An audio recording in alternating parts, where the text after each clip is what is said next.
Buenos días a todos nuevamente, muchas gracias por sumarse.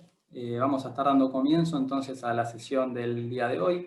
Mi nombre es Julián Sánchez, pertenezco a EtsyTrend. Y en el día de hoy, bueno, vamos a estar continuando, ya es la tercera sesión que mantenemos todos los miércoles. Siempre el objetivo, el foco es concientizar a personas, a organizaciones, al mercado en general, sobre distintas problemáticas de ciberseguridad que nosotros encontramos, que nos vamos enfrentando cada vez que conversamos con clientes y colegas. Así que, bueno, cualquier pregunta, cualquier duda que vaya surgiendo, tienen a disposición la sección del Q&A, de preguntas y respuestas, así que por favor déjenlas ahí, que finalizada la sesión la vamos a repasar y, bueno, responder una por una. Comencemos entonces un poco hablando sobre la temática del día de hoy. Bien sabido es que cada vez las organizaciones comienzan a hacer mayor uso de todo lo que son servicios cloud, servicios SaaS, ¿no? en las principales nubes o principales cloud service provider, como puede ser Amazon, AWS, como puede ser Google Cloud. Y obviamente cada vez son más los servicios que estas organizaciones brindan a sus clientes, a sus usuarios. Entonces, en ese camino quizás de transformación digital, donde ya hablamos quizás en sesiones anteriores, que hoy en día los entornos híbridos van a ser la norma, comienzan a ser la norma, donde yo mantengo parte de mi infraestructura on-premise y obviamente parte de la infra la monto sobre estos cloud service providers. Bueno, en ese camino hacia la nube, toda organización se encuentra con determinadas o diferentes desafíos, ¿no? A la hora de, bueno, posicionar esa infra que antes, como decíamos recién, se encontraba on-premise, llevarla hacia nuestros entornos SaaS. Y ahí detectamos o denotamos quizás 5 pilares globales, que pasaremos un poco a comentar cada uno de ellos. Por ahí el primero es la dificultad o la complejidad para migrar todo lo que yo tenía como cargas de trabajo, ¿no? Como workloads o servidores, aplicaciones, hacia la infra de cloud, ¿no? La complejidad de comprender de que esa aplicación, ese servicio que antes brindaba de forma on-prem, va a seguir funcionando exactamente tal cual lo hacía antes, pero ahora en un entorno SaaS, ¿no? Con, bueno, posibilidades de escalamiento, ¿no? Obviamente posibilidades de seguir brindando esas funcionalidades que lo hacía antes on-premise en mi entorno SaaS. Por otro lado, bueno, la falta de quizás de visibilidad, ¿no? Que yo tengo en los entornos cloud, donde obviamente, bueno, yo comienzo a tener quizás menos autoridad, menos potestad, o quizás menos visibilidad sobre algunos componentes de mi infraestructura. Antes quizás en entornos on-prem yo me encargaba absolutamente de gestionar desde la capa, digamos, de infraestructura física hasta la aplicación. Hoy en día, con la adopción de estos modelos cloud native, quizás es menos la visibilidad que tengo, entonces conlleva cierta complejidad.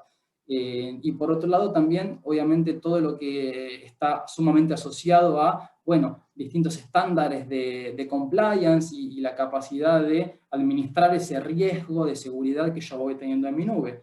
Obviamente en mis servicios o mis aplicaciones yo mantengo información que muchas veces es crítica, sensible, tanto de mi compañía como muchas veces de mis clientes. Y en muchas ocasiones yo tengo que cumplimentar determinada cantidad de estándares de normativas, digamos, de compliance, como puede ser PCI, IPA, GDPR, NIST, y tengo obviamente que mantener ese nivel de compliance tal cual lo hacía en mi infra on-prem, pero ahora, bueno, consumiendo servicios quizás de un tercero, ¿no? De un cloud service provider. Y cuando comienzo a consumir esos servicios de este tercero, obviamente entra en juego todo lo que definimos como mejores prácticas, ¿no? Cada cloud service provider me va a indicar de alguna forma cuál es la mejor vía, el mejor camino para mantener la salubridad de mi nube, de mi infra cloud, de la mejor forma posible, ¿no? Y eso obviamente va a estar delineado por, bueno, una cierta cantidad de hitos o una cierta cantidad de ítems que mi proveedor de nube, como puede ser Azure, como puede ser Google Cloud, como puede ser AWS, me indica o al menos me recomienda aplicar para todos los servicios que yo consumo. Y ahí cuando hablamos de todos los servicios, digo, lo mencionábamos recién hace un ratito, ¿no? Son muchos esos servicios, ¿no? Bien sabemos que que AWS, que Google Cloud, que Azure, tienen cientos de servicios que nosotros podemos consumir para, obviamente, prestar un mejor servicio a nuestros clientes, a nuestros usuarios, pero es tanta la cantidad de esos servicios que, bueno, yo tengo una complejidad para administrarlos, ¿no? Tengo una dificultad para justamente orquestar cada uno de esos servicios para monitorear la seguridad y el riesgo de mi infraestructura cloud, que hace que tenga que justamente, de alguna forma, apoyarme en mi proveedor de nube, en las mejores prácticas que me da y en las recomendaciones que me brindan. A continuación de esto, bueno, lo que nosotros notamos un poquito o definimos son las 4 Cs de la seguridad en cloud, ¿no? Dividimos de alguna forma nuestros componentes de nube en 4 pilares fundamentales. Como los ven acá, van a ser, por un lado, lo que hablamos como Cloud Security, ¿no? Es decir, todo de alguna forma lo que es el data center en sí, la infraestructura. Hablamos luego, por otro lado, de lo que son los clusters, ¿no? Que yo mantengo, obviamente, muy relacionado en este caso a entornos de Kubernetes, porque sabemos que es la plataforma de orquestación más utilizada en entornos de cloud.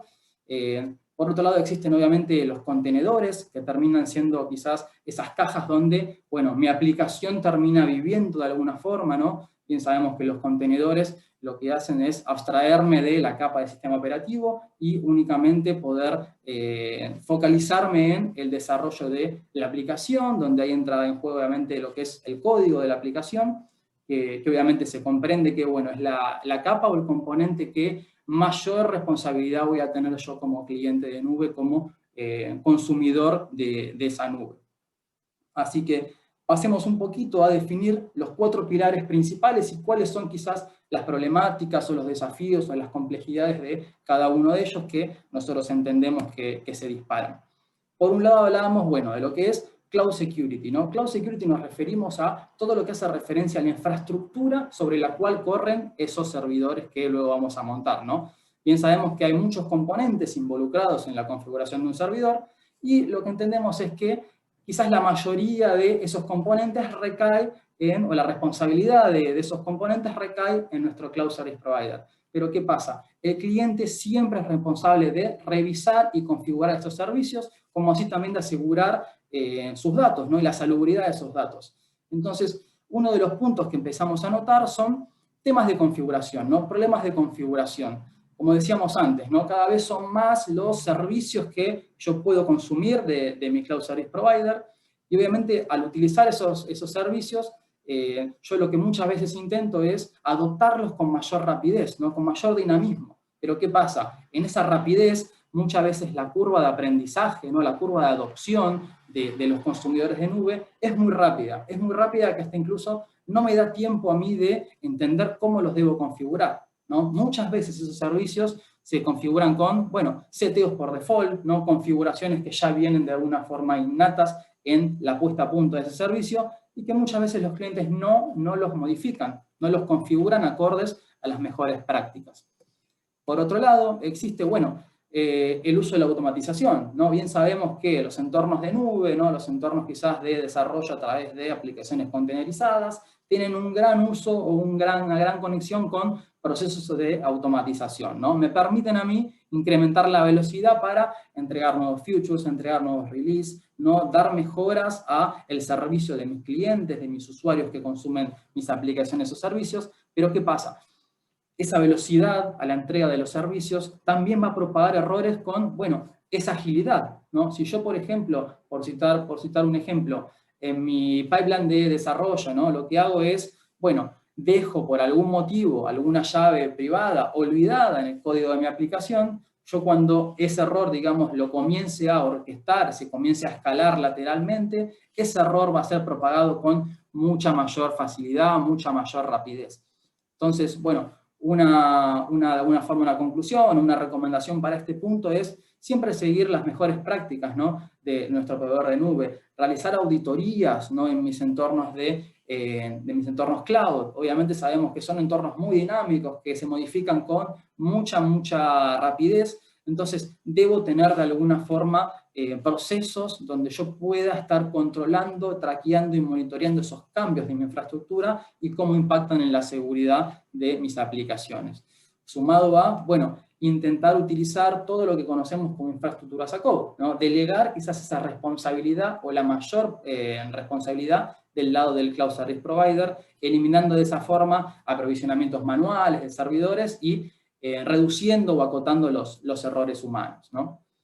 Y ahí cuando hablamos, bueno, de delegar responsabilidad, obviamente entra en conjunción, en juego, el modelo de responsabilidad compartida, ¿no? Como bien sabemos, quizás en entornos on-prem, toda la responsabilidad nuestra, ¿no? En el pasado, ¿no? O en los entornos on-prem que aún mantenemos, desde la capa física hasta nuestras aplicaciones, el sistema operativo, el cableado de la infraestructura y demás, todo recaía de alguna forma en mí como cliente, ¿no? En mí como en la organización, ¿no? Yo era el responsable de orquestar y de segurizar cada una de esas capas que terminan siendo, ¿no?, parte de mi infraestructura. A medida que nos comenzamos a mover hacia modelos más abstractos de negocio, ¿no?, esa responsabilidad comienza a traspasarse del lado del Cloud Service Provider, ¿no? Pero ¿qué pasa? Hay un punto común, ¿no? La información, ¿no? La información que manejan nuestras aplicaciones. Eso termina siendo siempre responsabilidad de nosotros, dejando, digamos, el resto de las responsabilidades del lado de Cloud Service Provider, pero nosotros siempre somos responsables de configurar los servicios que ejecutamos, de las aplicaciones que corremos, y obviamente de segurizar cada una de esos datos que manejan las aplicaciones. Hay quizás una mala concepción de parte de los consumidores de nube, que es que entienden que al ir a entornos SaaS, a modelos cloud, toda la responsabilidad recae del lado del Cloud Service Provider. Y bueno, nos damos cuenta de que no es así, ¿no? Nosotros tenemos nuestra responsabilidad y tenemos que tomar acciones en pos de segurizar los datos de nuestras aplicaciones. Pasemos entonces al segundo punto, a la segunda C, y ahí notamos bueno, lo que definimos como Cluster Security. Nosotros nos vamos a focalizar puntualmente en lo que es el mundo de Kubernetes, porque bien sabemos que es en nube al menos la herramienta de orquestación más utilizada. Y ahí definimos 3 puntos globales, ¿no? Como lo pueden ser los componentes del clúster, ¿no? Por ejemplo, las APIs, ¿no?, que estamos manejando. Como hablamos quizás la webinar anterior, las APIs son una gran ventaja competitiva para las organizaciones para, bueno, de alguna forma dar el acceso a la información que almacenan mis servicios, mis aplicaciones. Las APIs es la puerta de entrada que a mí me permite obtener información o datos que almacenan nuestros servidores, nuestras aplicaciones. Muchas veces esa información es sensible, es crítica, ¿no?, es confidencial para la compañía.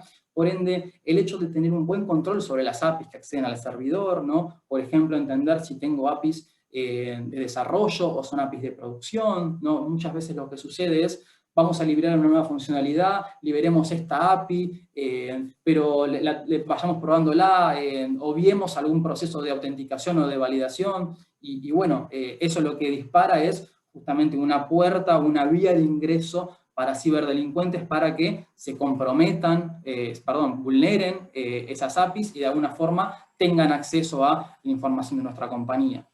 En ese caso, o en este punto, utilizar servicios gestionados como EKS o AKS nos va a ayudar obviamente a delegar quizás esa responsabilidad del lado del Cloud Service Provider.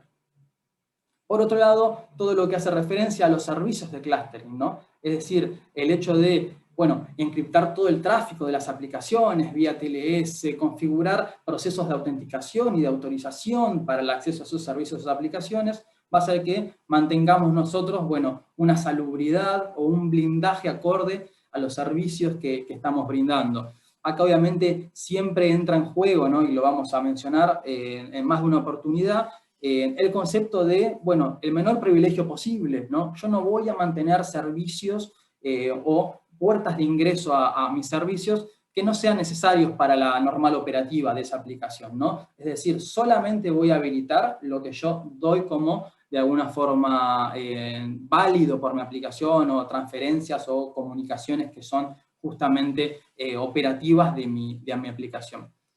Lo mismo sucede con la red de clúster, ¿no? Adecuar, o mejor dicho, asignar de la mejor forma los puertos o las redes, ¿no? Bien sabemos que existen VPCs que yo puedo levantar en mis entornos cloud, por ende, segurizarlas de manera acorde, permitir únicamente las comunicaciones o los procesos que son parte de mis aplicaciones o de mis servicios, va a hacer que yo, bueno, mantenga lo más blindado ese entorno, ¿no? Por ejemplo, si yo tengo 2 VPCs, el hecho de utilizar sistemas o tecnologías de Intrusion Prevention System, por ejemplo, IPS de red en nube, que obviamente existen y podemos adquirirlos, va a hacer que el hecho de que, si en mi caso, por ejemplo, vulneran o comprometen alguna VPC, no se pueda mover lateralmente hacia otra, y de esa forma acotar, ¿no?, justamente esa infección o ese comprometimiento, ¿no? Utilizar políticas de pod security, obviamente, es una recomendación de justamente los Cloud Service Provider, que van a ayudar a que mi red de clustering se encuentre justamente más segura. La tercera C hace referencia a, bueno, todo lo que son los contenedores, ¿no? Y ahí denotamos 2 puntos muy importantes. Bien sabemos que los contenedores terminan o son una de las prácticas muy utilizadas para los DevOps, ¿no?, para los desarrollos en aplicaciones containerizadas, que nos permite encontrarnos, bueno, quizás un paso adelante en nuestra competencia, nos da una ventaja competitiva para poder entregar release, versiones, nuevos features con mayor agilidad y, bueno, entregar contenido, ¿no?, con mucha mayor rapidez a nuestros clientes, ¿no? Pero ahí, ¿qué pasa? Nosotros en esos procesos, digamos, de orquestación, o en nuestros procesos de Continuous Integration y Continuous Delivery, utilizamos imágenes, ¿no?, para luego poder levantar los contenedores que terminan siendo nuestras aplicaciones, nuestros servicios. Ahora, esas imágenes, ¿cómo nosotros sabemos de que están actualizadas, de que están libres de vulnerabilidades, de que no poseen llamadas a quizás algún malware en algún repositorio o en algún storage? Entonces tenemos que asegurarnos de que esos contenedores en ejecución hayan sido escaneados, hayan sido verificados, y en caso de que hayan sido escaneados y yo haya detectado algún tipo de vulnerabilidad o falla en el desarrollo de esa imagen, bueno, poder rehacer mi pipeline, ¿no?, poder volver al punto cero para fixear esos sellos de seguridad y que las imágenes salgan lo más limpia posible. Bien sabemos que a veces nosotros, con la necesidad de entregar contenido constantemente, precisamos que, bueno, esas imágenes salgan a producción, más allá de que quizás hayan encontrado alguna falla o alguna vulnerabilidad, pero al menos poder tener la alerta, poder tener la notificación, para que en algún momento podamos hacer el stop, podamos volver al punto cero y fixear esa vulnerabilidad, ¿no? Y por otro lado, los privilegios de esos contenedores, ¿no? Poder utilizar nuevamente el concepto del menor privilegio posible, solamente correr los contenedores con usuarios que tengan los privilegios mínimos y necesarios para dar su funcionalidad dentro de lo que es el acceso al sistema operativo. Y ahí obviamente entra el concepto de los privilege containers. ¿Qué son los privilege containers? Son contenedores que tienen un acceso root y total a la capa del sistema operativo. Son contenedores que obviamente los Cloud Service Providers no recomiendan ejecutar ni correr en entornos de producción, porque la vulnerabilidad o el hecho de comprometer alguno de esos contenedores va a hacer que yo tenga acceso total a mi engine de Docker, acceso total a mi capa de sistema operativo, y que obviamente pueda liberar o dar a pie la acción que a mí me haga falta como ciberdelincuente, ¿no? Moverme lateralmente, escalar privilegios, dar de baja un contenedor, o hasta incluso, bueno, minar criptomonedas dentro de uno de esos contenedores para algún fin malicioso y obviamente tener una recompensa monetaria de mi parte como ciberdelincuente.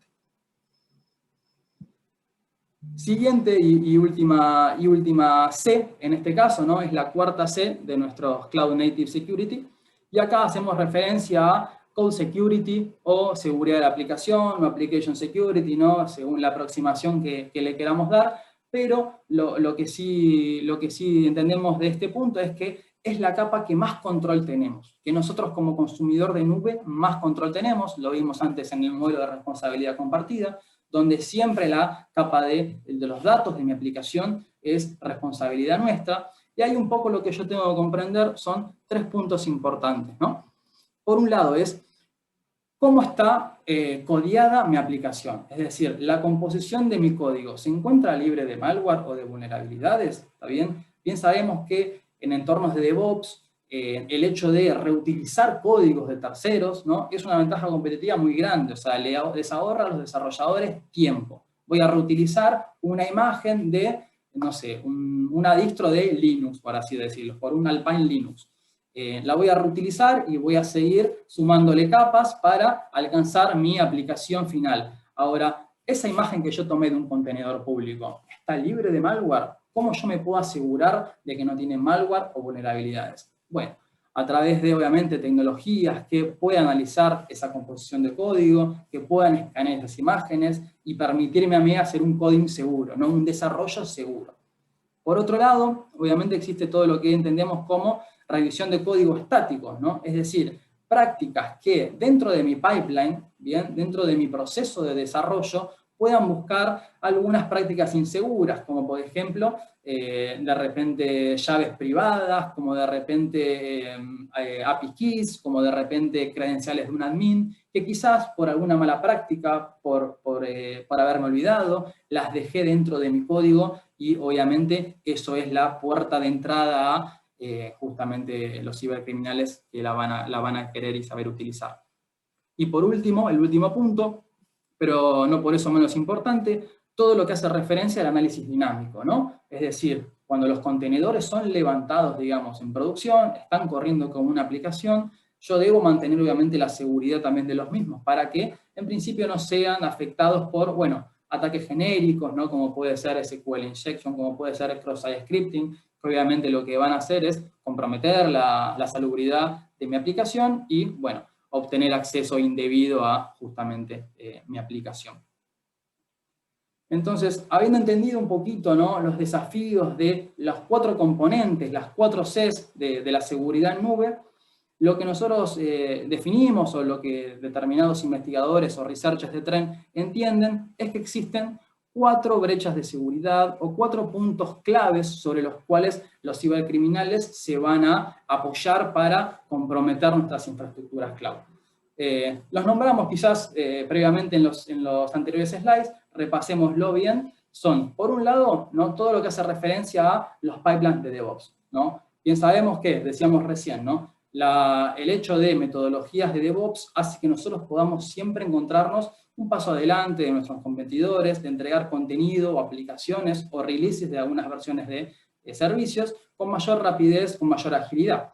Ahora, como hablábamos antes, ¿no?, imagínense qué sucede si de repente en mi proceso de DevOps yo tomo una imagen de un repositorio público que se encuentra comprometida, que por ejemplo, por así decirlo, tiene un minero de criptomonedas, ¿no?, un minero de Bitcoin si quieran. Imagínense, digamos, si esos procesos yo los comienzo a orquestar y los escalo lateralmente, bueno, va a ser un compromiso muy, muy grande para justamente mi infraestructura, ¿no? Y ahí solamente estamos hablando de criptomonedas, no podemos hablar de ransomware, ¿no?, de tantas otras amenazas de ciberseguridad. Por otro lado, las malas configuraciones, las malas prácticas, y acá nos vamos a detener un poquito, vamos a hacer un doble clic ahora en 2 minutos, porque bien sabemos que, lo decíamos recién, ¿no?, el hecho de comenzar a consumir cada vez mayor cantidad de servicios hace que nosotros, de alguna forma, los adoptemos con mucha mayor frecuencia, ¿no? Es decir, AWS desarrolla o deploya un nuevo servicio, nosotros como clientes lo tenemos al alcance de la mano, al alcance de un clic, lo queremos contratar, lo queremos utilizar, y muchas veces no comprendemos exactamente cómo debemos configurar ese servicio, ¿no? Cómo debemos orquestarlo de la mejor forma para, bueno, hacer ese equilibrio entre performance y seguridad, y eso lo que dispara es, bueno, un gap, ¿no?, un gap de seguridad, un gap de configuración. Obviamente los cibercriminales los van a saber aprovechar y mucho. Por otro lado, ¿no?, toda la gran popularidad y el crecimiento que se está dando a plataformas serverless, ¿no? Las plataformas serverless son muy, muy buenas para que mis desarrolladores se puedan simplemente, o mis equipos de DevOps se puedan simplemente concentrar en el código de la aplicación y abstraerse del resto de las plataformas, ¿no? Abstraerse de la capa de hipervisor, de la capa de sistema operativo, de la infraestructura, simplemente focalizarme en el código, que es lo que termina dando servicio a mis usuarios o a mis clientes. Ahora, la seguridad para plataformas de serverless recién comienza a ser explorada, ¿no? Recién se comienzan a, bueno, comprender cuáles son las prácticas para segurizar estos ambientes de serverless, ¿no?, como puede ser AWS Lambda, como puede ser Azure Functions, y eso va a introducir una nueva superficie de ataque para justamente los cibercriminales. Y cuarto y último punto, todo lo que hacemos referencia a repositorios de file storage, ¿no? ¿Por qué? Porque, bueno, los repositorios de file storage obviamente son, por ejemplo, buckets Amazon S3 que son consumidos por una gran cantidad de servicios, ¿no? Una gran cantidad de aplicaciones dentro de mi infracloud va a consumir los datos que se encuentran dentro de estos buckets, ¿no? ¿Y qué sucede? Muchas veces la información es crítica, es confidencial, ¿no? Obviamente es muy, muy importante para la empresa la información que ahí se reside, y si nosotros no mantenemos, bueno, una buena capa o un buen proceso de seguridad y de protección sobre esos file storage, bueno, obviamente va a ser atacado, ¿no? Y van a ser justamente target para los cibercriminales. Dije que nos íbamos a detener un poquito en el punto número 2, que son las malas configuraciones o las malas prácticas, y ahí lo que nosotros definimos o entendemos como las principales 5 fallas o las principales 5 malas configuraciones son las siguientes, ¿no? Por un lado, todo lo que es el storage access, ¿no? O los accesos a justamente los buckets que hablábamos recién. Hay una misconception, ¿no? Una no comprensión, digamos, de los storage access que se define de la siguiente forma. Muchas veces se entiende que los que van a tener acceso a los buckets van a ser todo lo que entendemos como authenticated users. Pero ¿qué pasa? Uno quizás como authenticated users o usuarios autenticados entiende a personas que tienen capacidad de autenticarse en, por decir un ejemplo, el Active Directory de mi compañía, ¿no? Es decir, dentro de mi organización. Pero no es lo que sucede en la realidad, ¿no? Los authenticated users, por ejemplo, en AWS, es cualquier usuario que pueda autenticarse contra un servicio de AWS. Por ende, cualquier persona que sea cliente de AWS va a tener acceso por default a estos storage access, ¿no? Tenemos que definir prácticas de autenticación y de validación para quién puede acceder a la información de nuestros storage, y obviamente, mientras esa información sea más crítica, bueno, acotar las capacidades o los servicios o las personas, individuos o aplicaciones que pueden consumir los datos de ese storage. Por otro lado, todo lo que entendemos como secret management, ¿no? Que pueden ser password, pueden ser API keys, pueden ser credenciales de un admin, llaves de encripción, ¿no? Y nosotros hemos visto muchísimo que esos secret management se han olvidado en código HTML, ¿no? En buckets que se encuentran abiertos y públicos, o incluso en repositorios de GitHub, ¿no? Dejar una llave de encripción o un password en un repositorio de GitHub es básicamente como dejar la llave de mi casa ahí arriba del felpudo, ¿no? Es decir, acá está la llave, ingresá y haz lo que quieras. Por ende, utilizar servicios de gestión de mi secret management, como AWS Secret Management, por ejemplo, o Azure Key Vault, me va a permitir a mí, bueno, tener un buen resguardo de esas claves, permitir orquestar procesos de rotación de esas claves y que, bueno, se encuentran obviamente mucho más seguras. Por otro lado, todo lo que hace referencia al logueo y al monitoreo, ¿no? Muchas veces, como decíamos antes, por alguna definición de los servicios de nuestros Cloud Service Provider, muchos de los servicios que consumimos vienen con un logueo deshabilitado o no configurado del todo bien, o con periodos de retención muy cortos, y eso a mí lo que me va a decantar es que, bueno, en caso de alguna o brecha de seguridad, o falla en la configuración, o cualquier traqueo que yo quiera hacer, no voy a tener la trazabilidad para entender qué es lo que sucedió, ni cuándo sucedió, ¿no? Y eso me va a dificultar muchísimo tener visibilidad completa sobre cada uno de los servicios, ¿no? Recordemos que existen cientos de servicios de AWS, de Azure, de Google Cloud, y mientras mayor cantidad de servicios tengas, más se me va a complicar, bueno, monitorearlos y traquearlos. Imagínense si tenemos los servicios de logueo deshabilitados, ¿no? Por otro lado, permisos excesivos para acceder a los workloads, ¿no?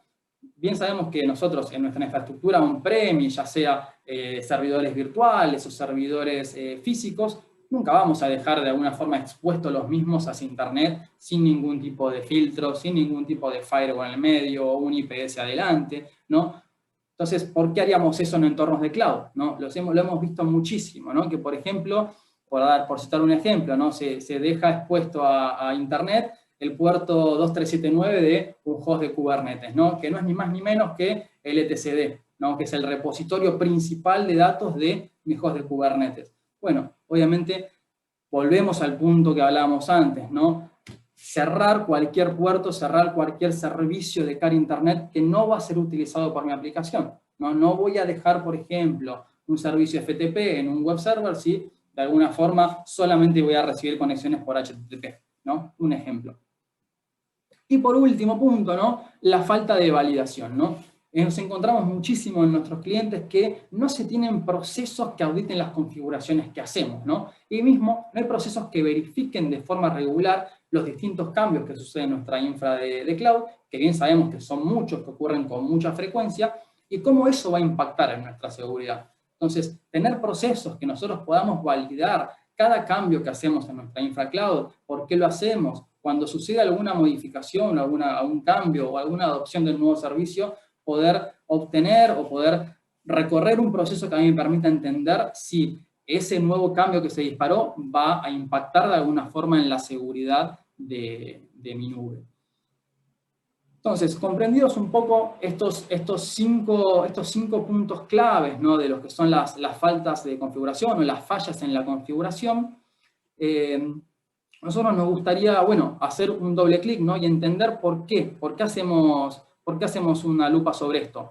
Y es porque lo que la comunidad entiende, lo que la comunidad ha investigado, los researchers de Trend Micro también comprenden a partir de todas las brechas de seguridad, es que de todas las brechas de seguridad que se dan en la nube, el 70% aproximadamente inicia a partir de una mala configuración. Bien, esa es la puerta de entrada, la vía de ingreso a, bueno, determinados ataques que se dan en infraestructuras cloud. Bien, no es porque se descubrió una vulnerabilidad a un servicio de cloud, ¿no? Por ejemplo, un servicio de AWS. No, el primer vector de ingreso a nuestra infraestructura cloud es a partir de una mala configuración. Como decíamos antes, un bucket público, abierto, hacia cualquier persona, hacia cualquier authenticated user de AWS, por ejemplo, o de repente un puerto de una aplicación que está escuchando para un servicio que nunca lo voy a utilizar dentro de mi aplicación. Esas son las principales vías de ingreso o los principales puntos de entrada, ¿no? De una mala configuración que luego termina decantando en, bueno, justamente una brecha de seguridad para mi infra cloud. Entonces, ¿cómo yo de alguna forma puedo estar seguro de que estoy haciendo o aplicando las mejores prácticas en mi Cloud Service Provider, en mi infraestructura de nube? ¿Cómo puedo saber que estoy aprovechando al máximo, ¿no? Mi infraestructura de nube, pero aplicando siempre las mejores prácticas, las recomendaciones? Bueno, y ahí obviamente, ustedes seguramente quizás lo conozcan, lo hayan escuchado, existe lo que se conoce como el Well Architected Framework, ¿no? Cada Cloud Service Provider, ya sea Azure, ya sea AWS, Google Cloud, define ciertos pilares que, bueno, son conjuntos, son cross a todos ellos, para comprender cómo estoy configurando yo mi nube, cómo estoy aplicando las mejores configuraciones, las mejores optimizaciones a cada uno de los servicios que yo contrato o que yo consumo de mi Cloud Service Provider. Y ahí, bueno, se definen 5 pilares globales. Repasemos brevemente quizás cada uno de ellos. Por un lado está lo que conocemos como excelencia operacional, ¿no? Son todos aquellos procesos operativos que van a mantener corriendo mi negocio, ¿no? Es decir, todo lo que yo voy a hacer para que pueda dar hacia mis clientes servicios, aplicaciones de forma constante, y ahí entran, bueno, todo lo que conocemos como aprovechar las metodologías de DevOps, ¿no? Establecer procesos de entrega continua y que obviamente me permitan a mí efectuar rollbacks, ¿no? En caso de que yo tenga quizás algún tipo de discrepancia en el cambio que acabo de aplicar, poder tener un proceso del rollback, ¿no? Lo hablábamos antes. Intentar automatizar todo proceso. ¿Para qué? Para, bueno, intentar evitar el error humano, o al menos reducirlo al mínimo, ¿no?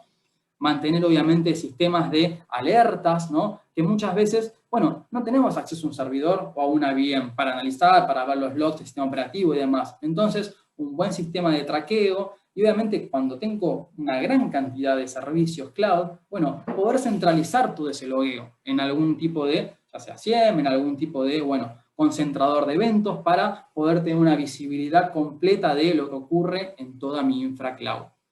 Por otro lado, lo que hablamos como seguridad, ¿no? Obviamente, proteger de amenazas, ¿no? de intrusos, todo lo que es, bueno, mis aplicaciones, mis recursos, todos los valores de mis datos, ¿no? Y ahí entra, bueno, muchas prácticas que si bien son conocidas, no está de más mencionarlas, como, bueno, utilizar procesos o protocolos SSL en cuanto yo pueda, cifrar toda la información sensible, ¿no? Que es decir, donde yo alojo, resguardo mi información, que esté cifrada en un tipo de, bueno, de bucket o en un tipo de web server, ¿no? Poder cifrar la información que yo tengo, ¿no? Y eso obviamente me dispara, bueno, también el uso de correr escaneos de malware continuos, ¿no? Y regularizarlos, ¿no? Que yo tenga cada uno de mis servicios o cada uno de mis componentes de mi infracloud siempre que estén siendo escaneadas por una tecnología anti-malware.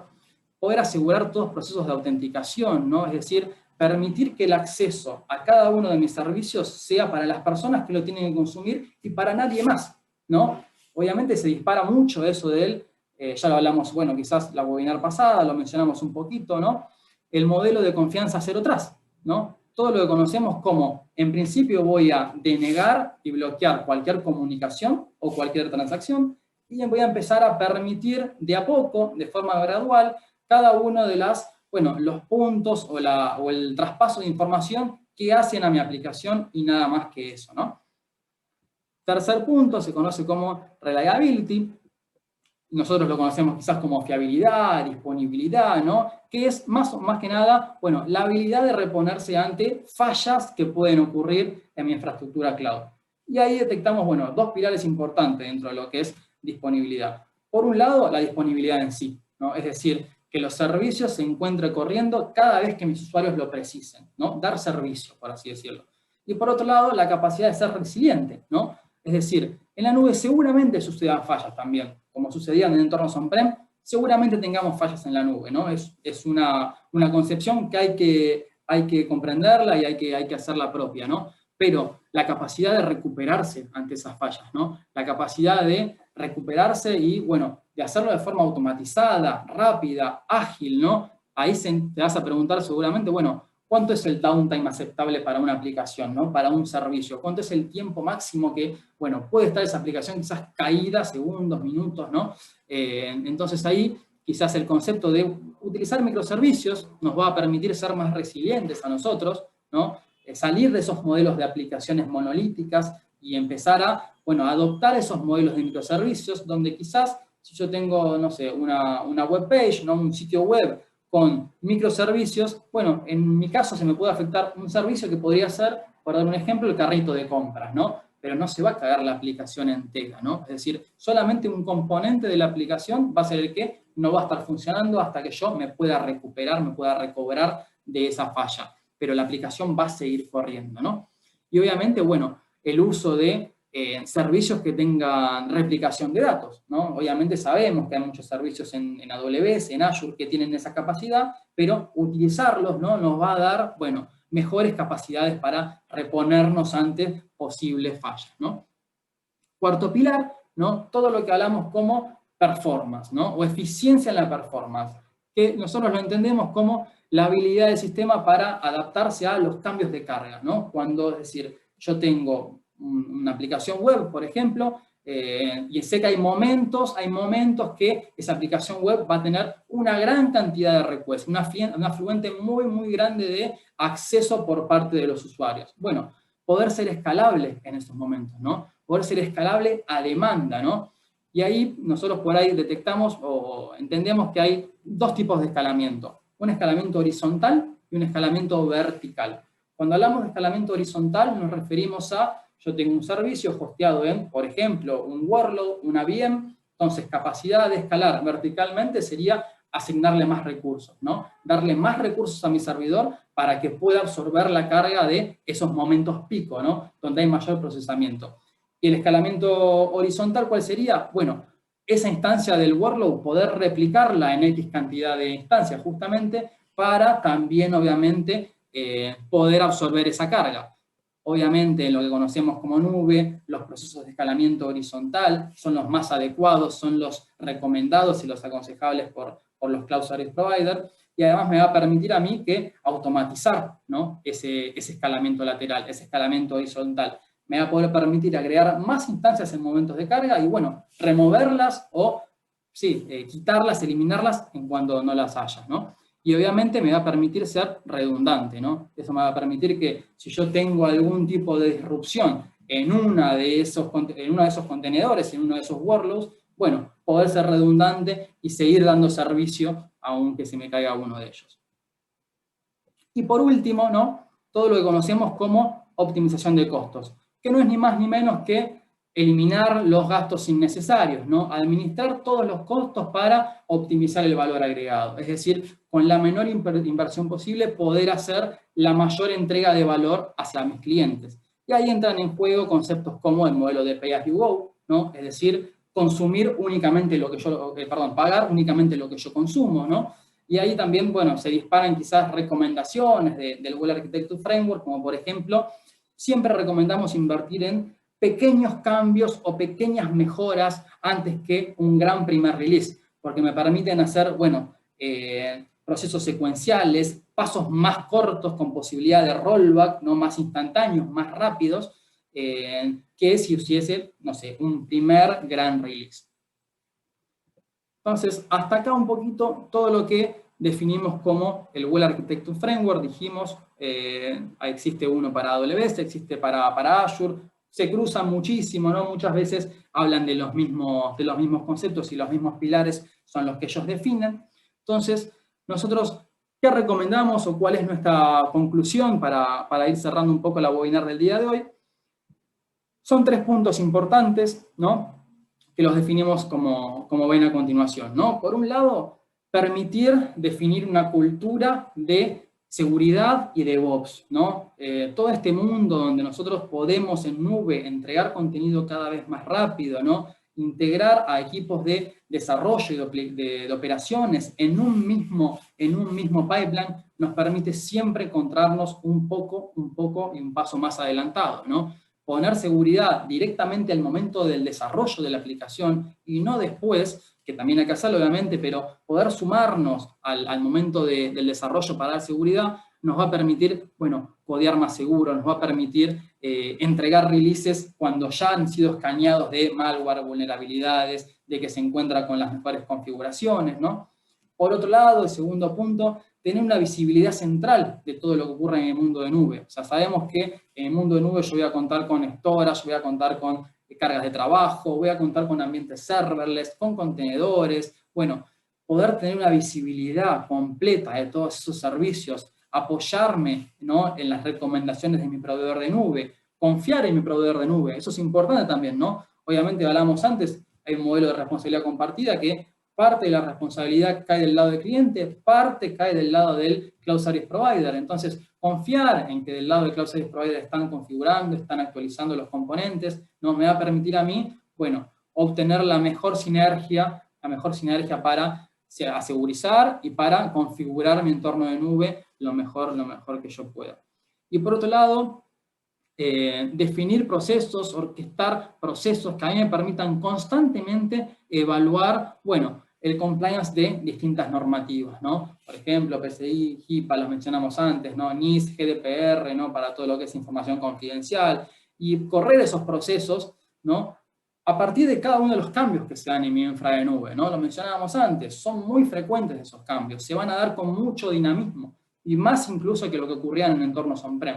Entonces, orquestar procesos que a mí me permitan tener esa visibilidad o esa comprensión minuto a minuto, segundo a segundo, muchas veces cambian con ese dinamismo, bueno, va a hacer que yo obviamente pueda estar siempre en un paso adelante y pueda hacer compliance de todas estas definiciones.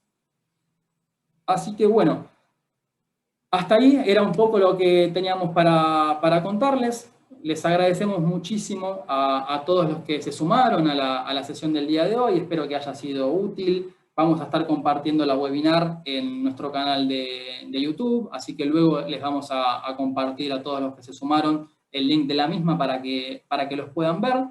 Y mientras voy leyendo las preguntas, voy a dejar quizás una breve, no es una encuesta, simplemente es una pregunta hacia ustedes, para que nos ayuden a nosotros a entender cuál es el tema de ciberseguridad que les gustaría que tratemos en la próxima webinar, ¿no? Es una consulta muy simple.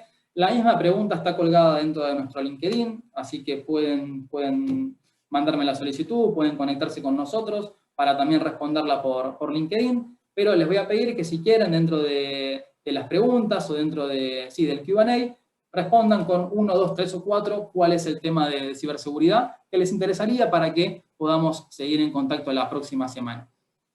Voy a pasar entonces a responder las preguntas. La primera es, ¿existe una herramienta que proteja las 4 Cs o se deberían buscar y gestionar 4 herramientas distintas? Bueno, muy buena pregunta. Existen plataformas, ¿no?, que puedan proteger las 4 Cs. En el modelo de nube se empieza a hablar mucho de plataformas de ciberseguridad, ¿no? Una plataforma de ciberseguridad es, bueno, un concepto quizás que abarca más de una tecnología, ¿no?, más de una herramienta de ciberseguridad para proteger cada una de ellas, ¿no? Los invito a conocer, si les interesa, bueno, plataformas de nube, o plataformas de ciberseguridad de nube, como puede ser del lado de Trend Micro Cloud One, ¿no? Hay que esté más interesado, bueno, puede buscar, nos puede consultar, pero obviamente eso hace toda una plataforma compleja, ¿no?, donde yo tengo una visibilidad compleja a través de varias tecnologías quizás, pero en un único punto, ¿no?, de confluencia, digamos, una única visibilidad para todos esos puntos que hablamos, ¿no?, que entendemos como 4 Cs. Bueno, ahí ya empiezo a ver que estamos respondiendo las preguntas. Muy bien, hay votos para estrategia de detección y respuesta, hay votos para ataques a web apps. No sé si queda alguna otra pregunta más o una consulta, lo que haga falta. Nos pueden contactar de igual forma a nuestras casillas de mail, a nuestros contactos que, bueno, ya los conocen. Y bueno, les agradezco entonces muchísimo por haberse sumado. Nuevamente, cuando terminemos la webinar, la vamos a estar subiendo a nuestro canal de YouTube y la vamos a compartir con todos los que estuvieron presentes. Espero que haya sido de su interés, de utilidad. La pueden compartir obviamente la charla con colegas. Y bueno, los esperamos entonces el próximo miércoles, mismo horario, mismo canal. Así que nuevamente muchas gracias de todo ExitTrend y saludos.